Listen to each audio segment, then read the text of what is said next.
The following content may contain visuals that are disturbing, graphic, or sensitive in nature. Viewer discretion is advised. This material is intended for mature audiences and may not be suitable for all viewers. Please exercise caution while watching, and if you find such content distressing, we recommend discontinuing viewing. This disclaimer is provided to ensure awareness and to prioritize viewer well-being. On the completion of 1 month of hostilities between Israel and Hamas, Israeli Prime Minister Benjamin Netanyahu has made a significant statement.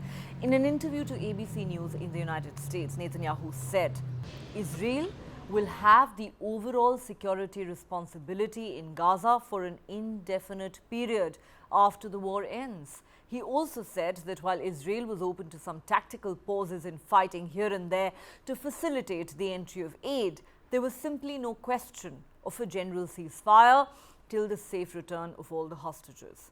Remember, just a couple of weeks ago, Israel's defense minister had claimed that his country had no interest in controlling life in the Gaza Strip once the war was over. More than 10,300 people have now been killed in Gaza since Israel launched its military offensive a month ago. According to the Palestinian Health Ministry in Ramallah, almost 4,300 of these victims were children. Israel has been pounding Gaza for a month now with airstrikes and a ground operation. It claims it is targeting Hamas infrastructure and minimizing civilian deaths.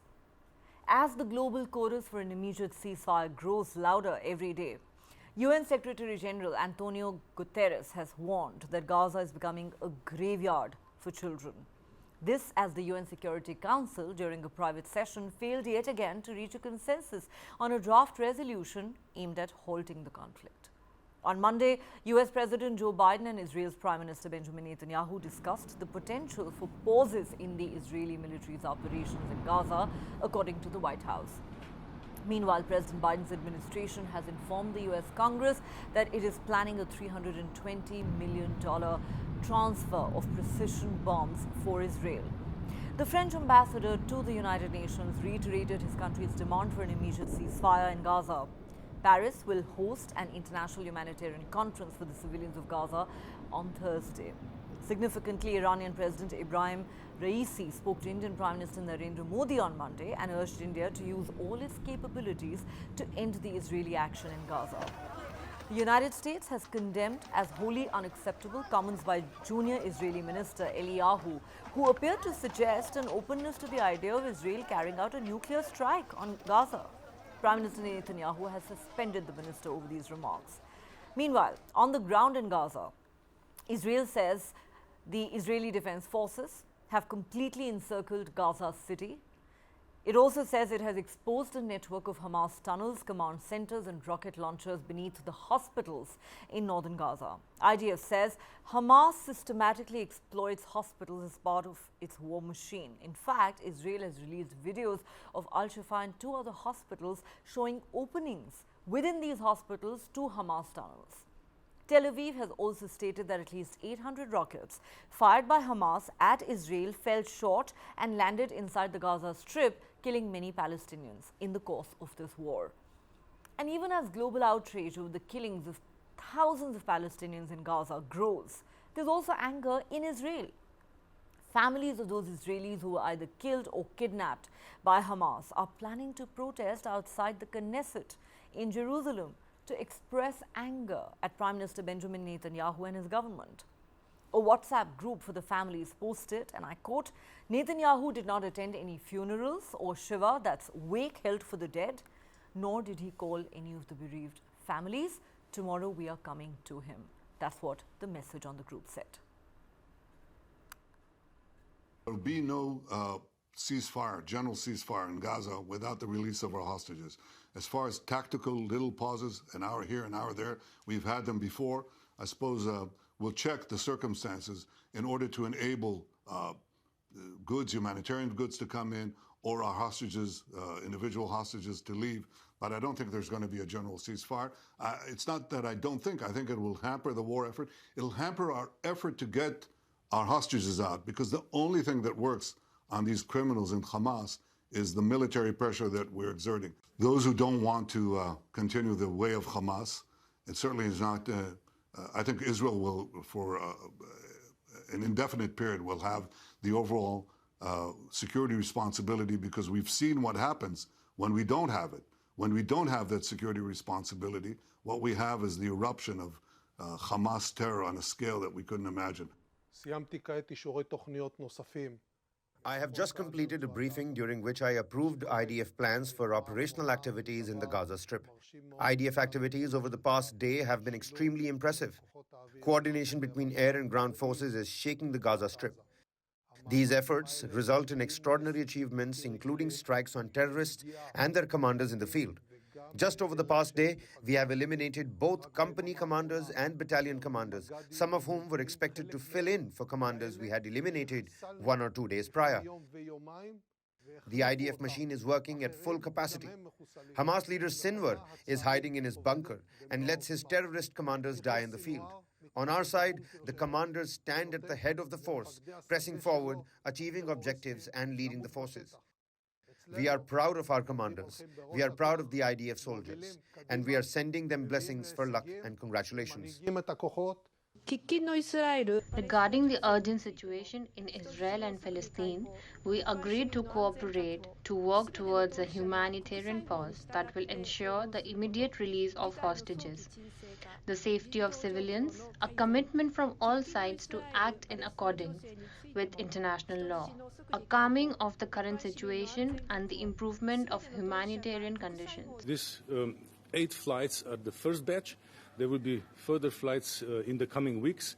And of course, we'll continue this as long as necessary. There is emergency, humanitarian emergency in the Gaza Strip.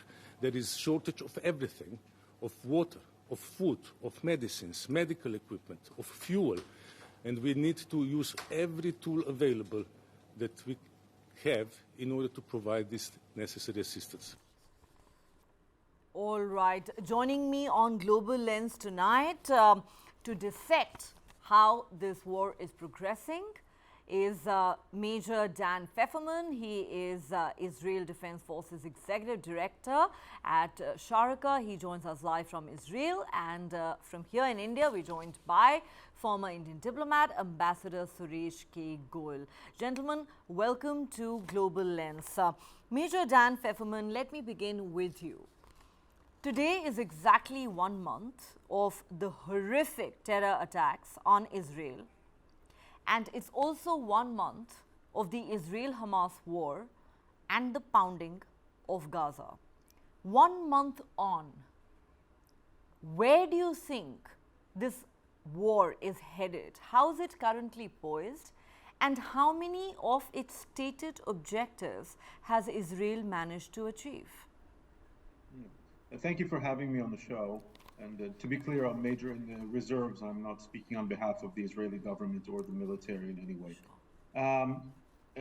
To clarify one important point, this war has not been going on for a month. It's been going on for a month, less than a day, because we need to remind the audiences that it began with a completely unprovoked, massive terrorist attack on Israeli civilians sitting in their homes, in their beds, in peaceful border communities, not on occupied territory, not on disputed territory, except that Hamas considers all of Israel to be occupied land, and makes it very clear that there's no room for ceasefire, there's no room for negotiations, and there's no room for any kind of a long-term possibility of peace with Hamas and with Israel.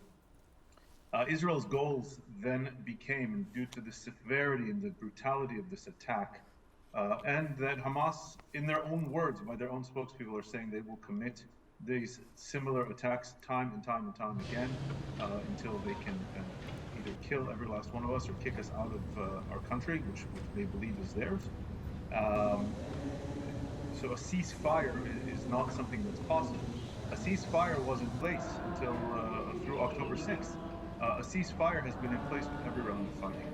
And what happens with these ceasefires that the world is calling for is that they're incredibly short-sighted. The world is pained, rightfully pained, by the sight of civilian losses in Gaza. But by forcing ceasefires, it does two things. It ensures that Hamas and other extremist groups can claim a victory, because all they need, all the insurgent, all the guerrilla the asymmetric enemy needs to claim a victory is to just be alive at the end of the fighting. And secondly, it allows them to rearm and prepare for the next round of fighting, which they launch whenever they see fit. This time on October 7th, it was on a Shabbat. It was on a Jewish holiday when people were getting ready to go to synagogue. And it was at a time when peace was making major advancements in the region. We are on the verge of a possible Israel-Saudi Arabian peace and normalization agreement. And the Iran-led radical axis with Iran and Hezbollah and Hamas and the Houthis, who are also involving themselves in this conflict, will continue to derail any opportunities at peace so long as they are still able to operate. And so what became clear after October 7th is that Israel can no longer strike, in a show of force, build some deterrence, neutralize some capabilities, and go back to a tenuous ceasefire. What became clear is that Hamas cannot be allowed to have any military capability, cannot allowed to have the ability to threaten Israel and Israeli civilians again. A country's first and foremost responsibilities for the defense of its citizenry. And so then the question is will the international community finally realize the folly? Will the Israeli decision makers finally realize that we cannot have ceasefires that just erupt into such attacks every 1, 2, 3 years like we've had over the last 17 years since Israel left the Gaza Strip in 2005. Israel left the Gaza Strip unilaterally. And what needs to be done, whether it's by Israel or what should be done, is with the help of the regional moderate countries, with the international community, is a collective effort to dismantle Hamas, to make sure it is no longer in control, in power, in Gaza, in the Palestinian areas, and make sure that the radicals cannot have the ability to derail any kind of positive chances, any kind of potential for peace and for coexistence, which there is in the region. But the radicals must be sidelined, must be neutralized, and must be dismantled. All right. Major Dan Pfefferman, before I ask you my next question, there is something I would like to say. You believe the international community is being short-sighted when it's asking for a ceasefire. When 9/11 happened in the United States, the then US President George W. Bush said, you're either with us or against us. But we have to recognize one reality here, that when thousands of innocent people are dying, we cannot reduce such a complex and sensitive issue to such reductionist binaries.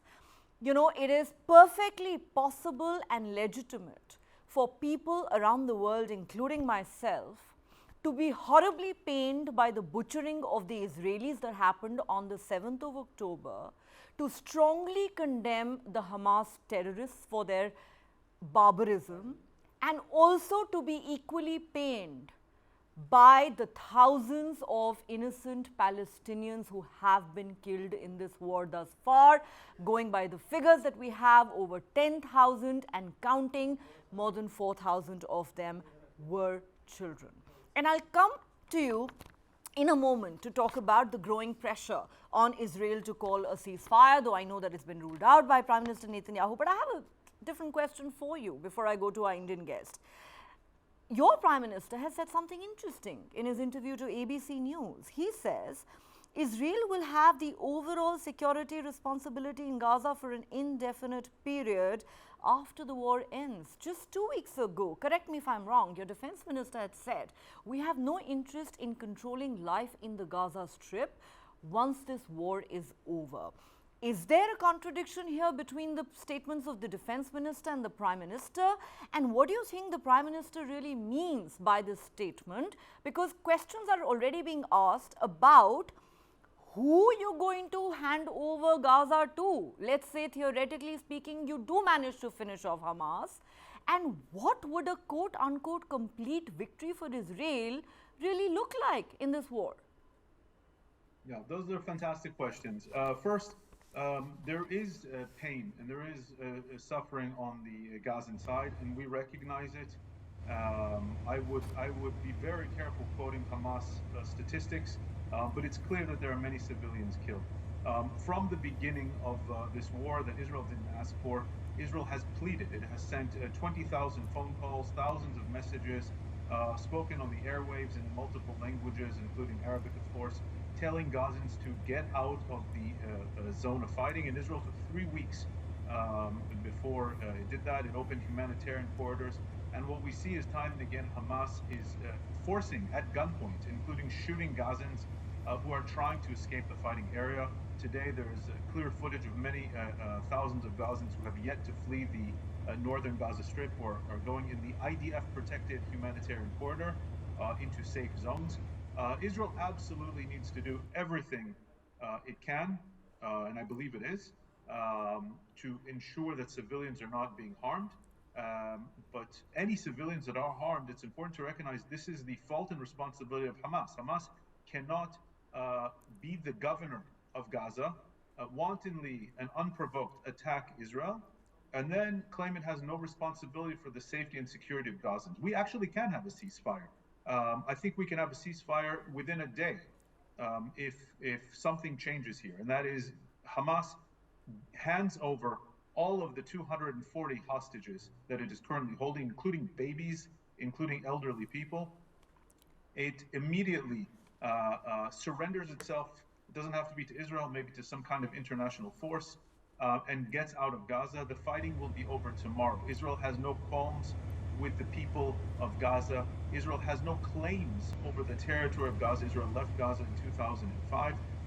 And so the fighting can actually end tomorrow. There can be a ceasefire, but the pressure is being placed on Israel, the party that was attacked out of the blue on October 7th, and not on Hamas, the party that started the fighting and then is hiding under hospitals and behind civilians in order to try to maximize their casualties for its own PR purposes. I don't see a distinction between the quote from Defense Minister Gallant and Prime Minister Netanyahu. Israel really has no interest in maintaining control over the Gaza Strip, over the life of the Gazans. Again, Israel unilaterally left every last settlement, every last soldier in the Gaza Strip in 2005 in an effort to spur peace, in an effort to make it very clear to the Palestinians and to the world, Israel has no claims over Gaza. Israel wants to live side by side alongside the Palestinians in Gaza, and we hope that we can have a peaceful future with them one day. It cannot be, it's very, very clear, and we were fooled and misled by Hamas. It cannot be as long as Hamas is around. What I believe the Prime Minister's words were that while we don't have any intention or interest in ruling the Gaza Strip, we might not have an option, at least as having the final say over the security, the short to midterm stability. The hope is that a much more moderate, a revamped Palestinian leadership with the backing of the international community and maybe Arab powers can take over, because Israel really has no interest in remaining in Gaza. And again, for the fourth time in this interview, and I can't say this enough to the international community, Israel left Gaza in 2005 for this purpose, but Gaza refuses to leave Israel alone. All right. Let me now go across to Ambassador Suresh Goel. Ambassador Goel, you've heard our Israeli guest. The question I want to ask you is this. Even though Prime Minister Netanyahu has rebuffed all calls for a ceasefire, fact of the matter is there is growing international pressure on Israel. And if you look at what's been going on behind the scenes, it's clear that there is pressure even from its close ally, the United States. Just yesterday, President Biden spoke to Prime Minister Netanyahu to discuss the possibilities of humanitarian pauses in this fighting. This is an official statement released by the White House. So my first question to you is, how much longer do you think Israel can really, in a sense, continue to ignore this growing global chorus for a ceasefire? Because whether anyone likes to admit it or not, innocent people are dying in Gaza every single day. And two, has Israel set itself an unrealistic target? They say they want to finish off Hamas, and this war will end only with a complete victory for Israel. What would that even look like? Can there be any such thing as a complete victory in a war such as this? Good evening, Neha.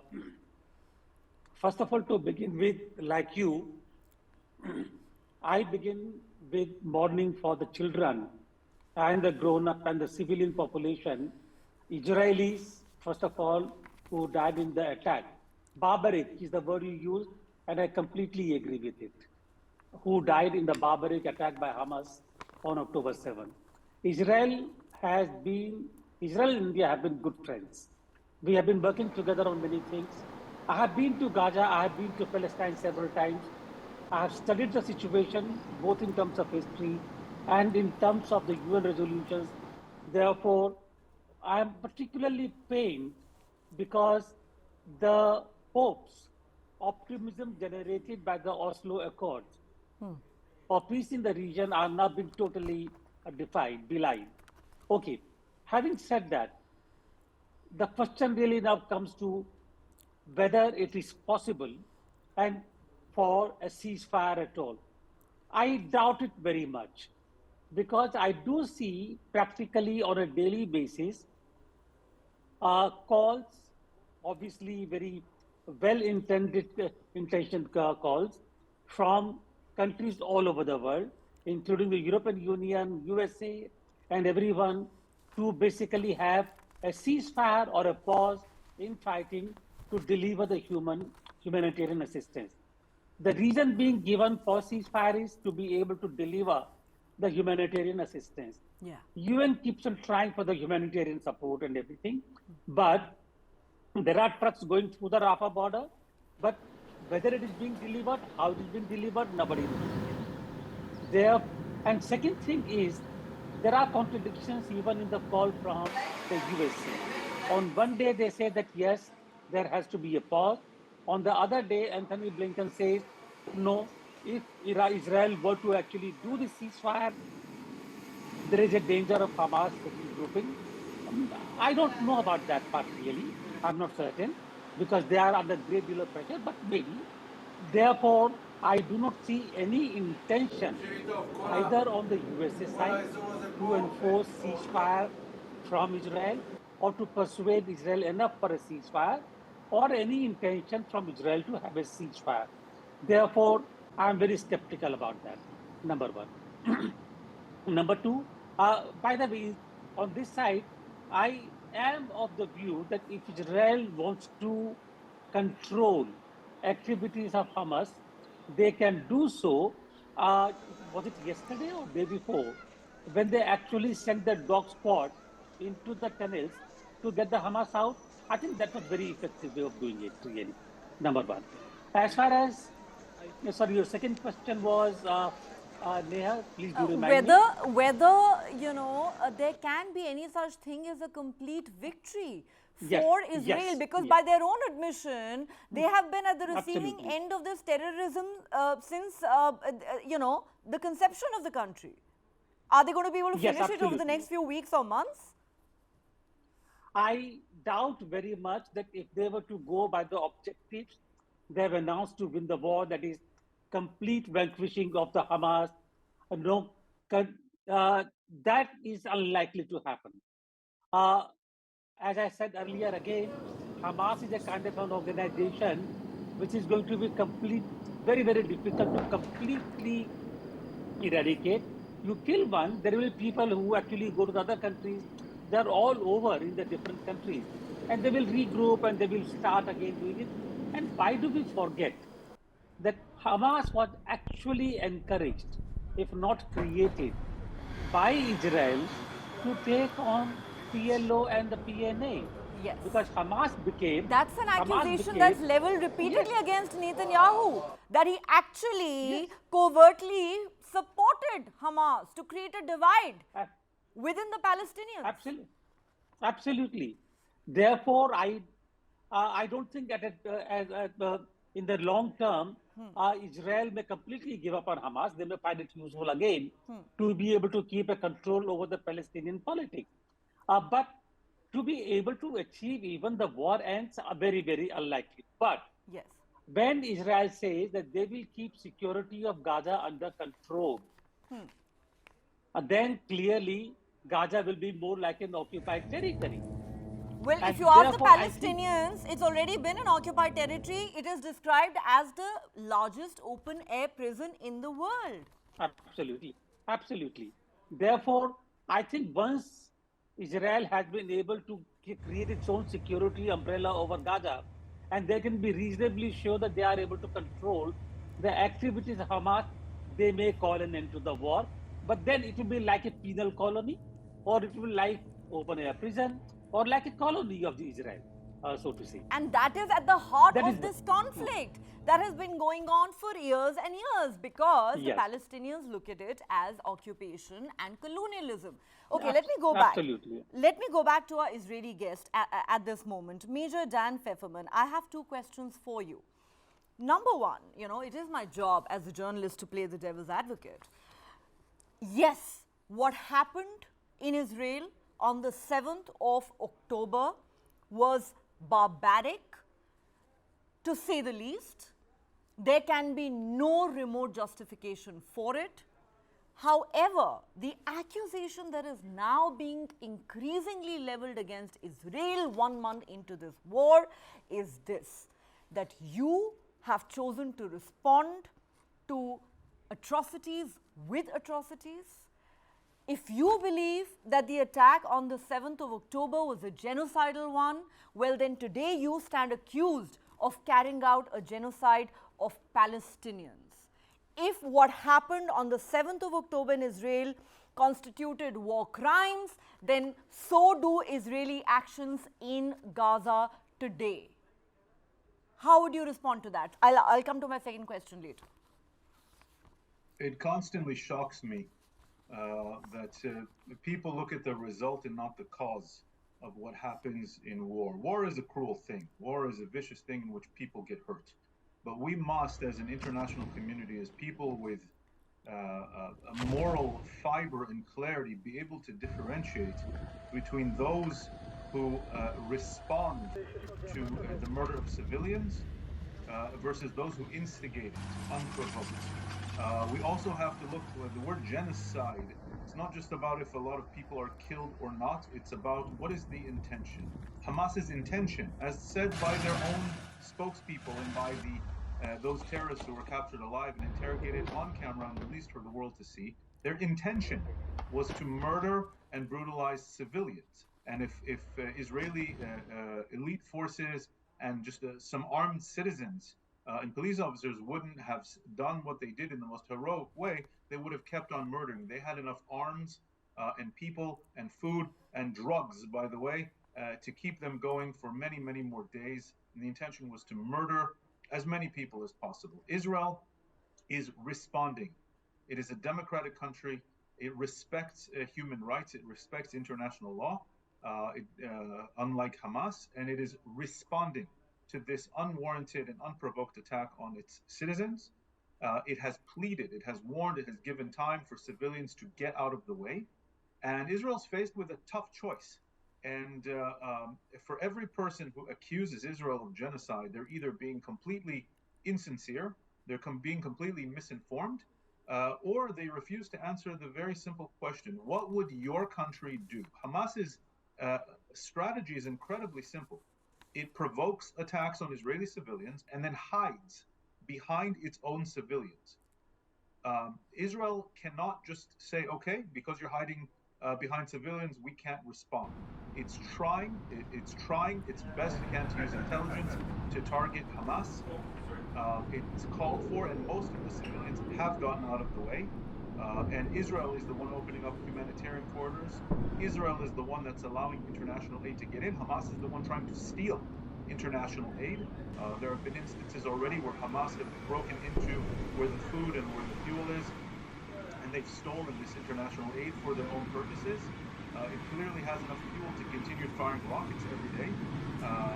And so I don't think the issue of fuel is a shortage. There is a disconnect here.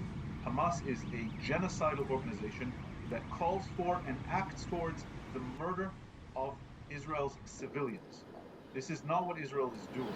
The fact that civilians are very unfortunately caught in the crossfire, and due to Hamas using them as human shields, is morally very different than what Hamas did. And we must be able to recognize it with all the pain, with all of the pain that brings when innocent Gazans really are caught in the crossfire due to Hamas's actions.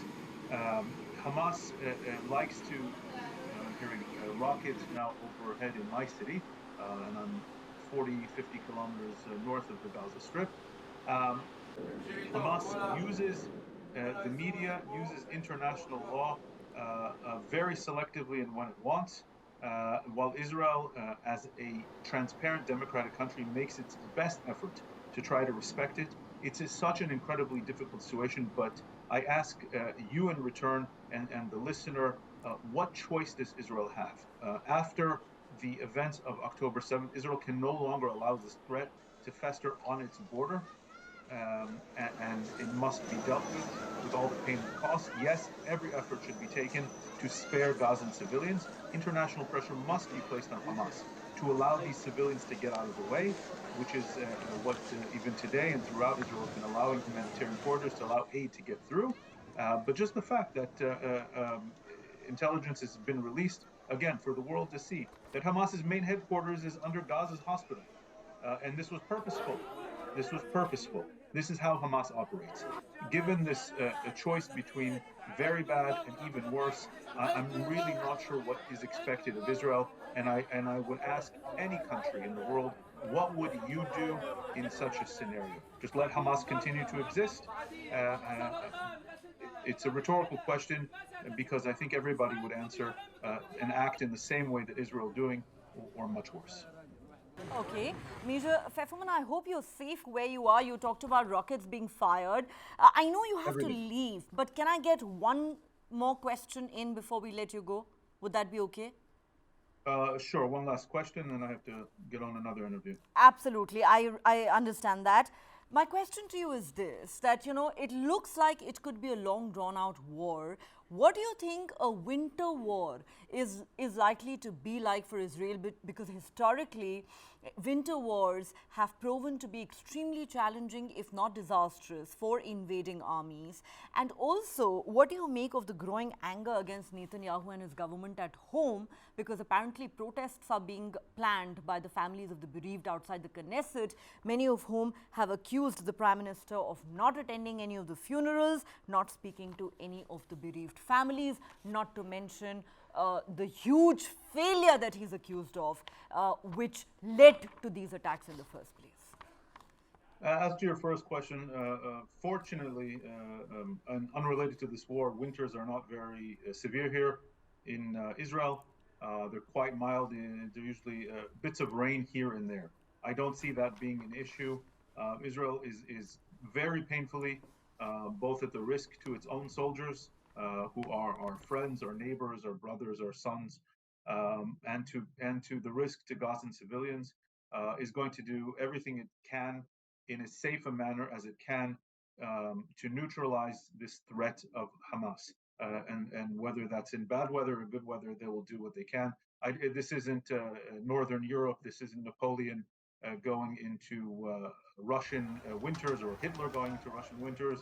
This is quite mild weather here. As to your second question, there is a lot of anger at Netanyahu and at this government.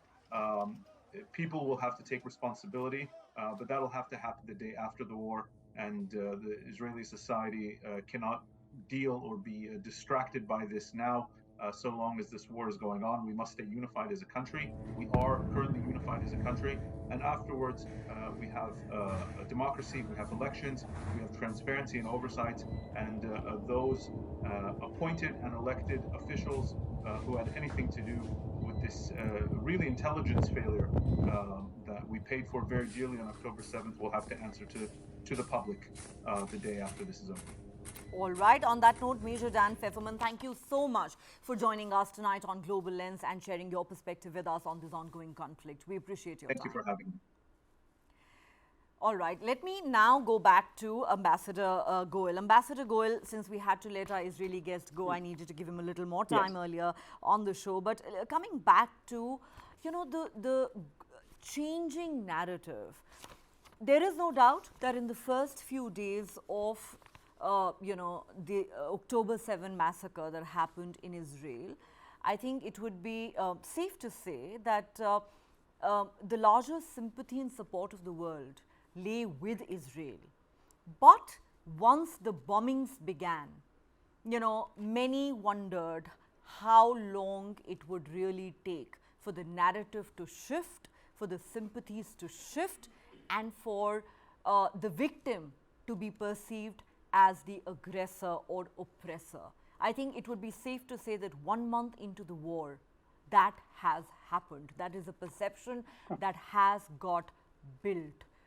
Do you believe that Israel will remain impervious to it completely? Neha, it doesn't matter whether Netanyahu, I will not say Israel, because frankly speaking, what is happening here is that Netanyahu, as a prime minister, who became rather casual about the security issues and who, with the IDF not being able to detect that such a thing is being planned, with all the best intelligence system that it has, it is Netanyahu who is trying to redeem his honor. It is Netanyahu who is actually trying to basically prove himself once again as the Prime Minister of Israel. Therefore, let us not talk about Israel in this case. I'll talk about Netanyahu and IDF.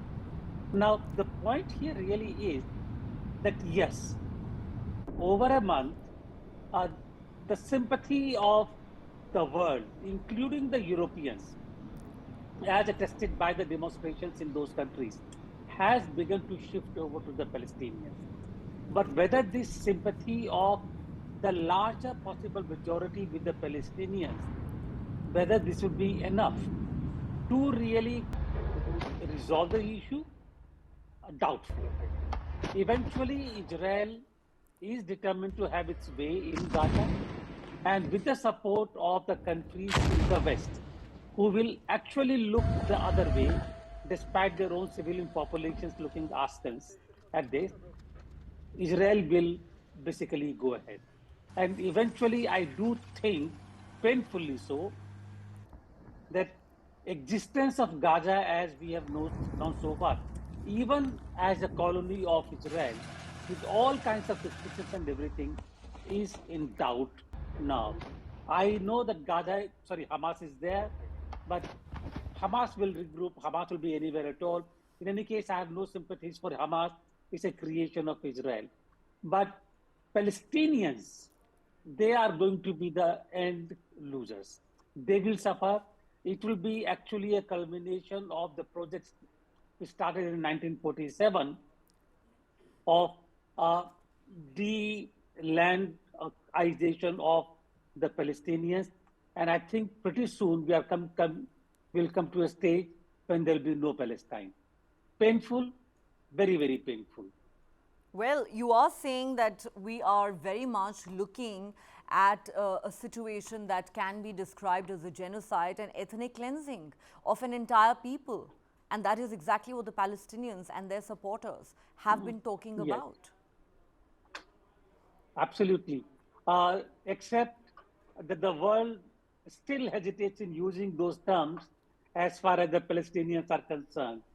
They may say it in private, but there is no UN resolution at all so far condemning the genocide of Palestinians. They cannot seem to agree on the draft of the resolution. Forget about taking any real action. They've made 4 attempts and failed. They can't agree on the draft of the resolution. Absolutely. Neha, there is a saying in Hindi, कि गरीब की बीवी सबकी भाभी होती है. So I think basically what we are seeing is that Palestinians, as the forgotten lot by the world, are practically coming to the end of that ether. That does sound terrifying and very, very painful. And none of us want to see this. And this is a conversation that I've had with a lot of my Israeli guests on this show in the last 1 month. Some of them, the moment you, say that your heart is bleeding for these Palestinians, especially the women and children who are being brutally killed, they label you as Hamas apologists. And my point simply is, why can't we equally condemn the terror actions of Hamas and at the same time the killings of innocent Palestinians? Why are the two mutually exclusive? And how does calling for an end to this war amount to being a Hamas sympathizer? Absolutely. Just one word in terms of history. Before 1947, Jews and Muslims have coexisted in this area. The problem actually began when the UK created a separate state for Israel, evicting Palestinians from their homes, giving all kinds of things, regions, biblical homes, and all those things. Only if you can find a solution where, once again, there can be two states side by side within their autonomous boundaries, I think half the problem would be over.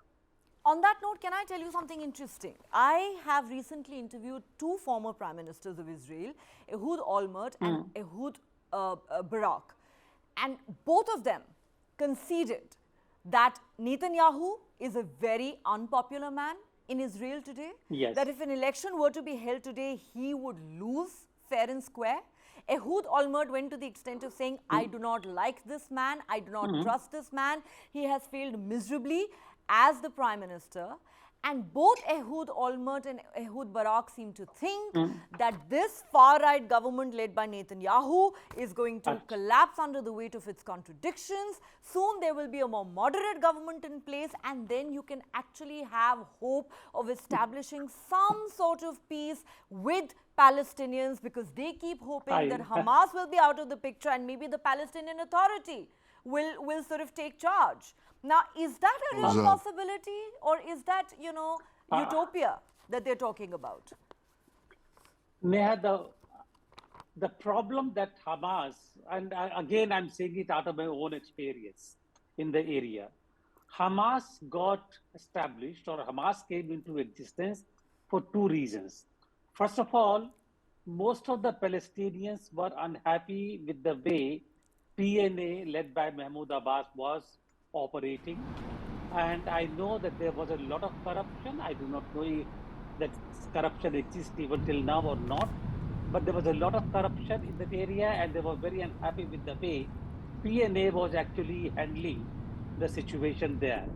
And therefore, Hamas came up in Gaza, and Hamas managed to again divide that, all right, PNA will go to West Bank and Hamas will take charge of Gaza after the elections over there. And this situation was exploited by Israel. And then later on, with the other countries coming into play, it has become increasingly complex.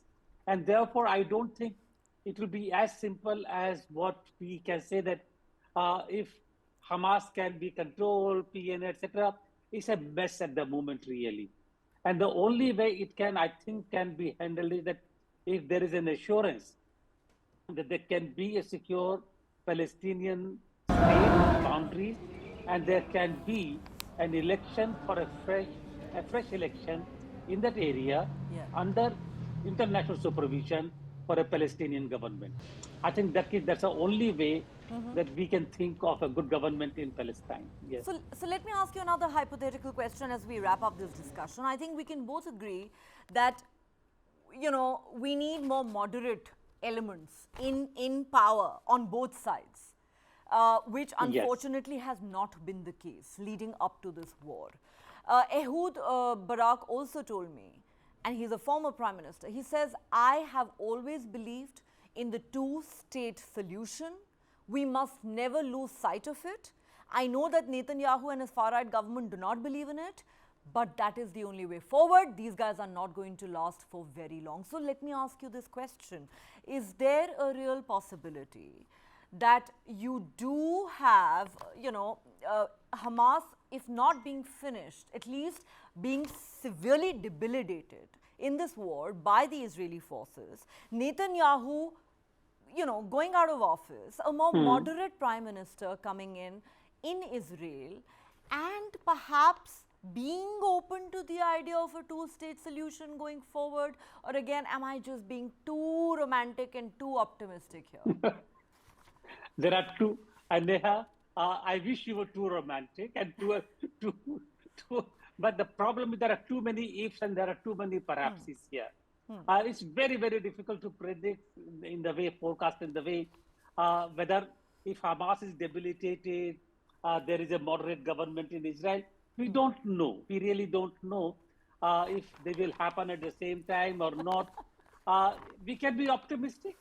We can be all romantic, but at least from my own perspective, I don't really see that happening very soon. All right. You understand the situation better than most of us, sir, having served as a diplomat for India. Clearly, this is a very complex situation, but I think one thing we can all agree on is that we all want to see an end to this war at the earliest. What happened on the 7th of October in Israel was a massacre, and what's happening in Gaza today is no less of a massacre. We can choose any word we like, whether you want to call it a genocide, whether you want to call it a massacre. Fact of the matter is, too many innocent people are dying in this war, and we all hope that this madness ends sooner rather than later. On that note, Ambassador Suresh Goyal, thank you so much for joining me on the show. Thank you. All right, with that, it is a wrap on this edition of Global Lens. If you have been, thanks so much for watching. Do join us again at the same time tomorrow. Good night.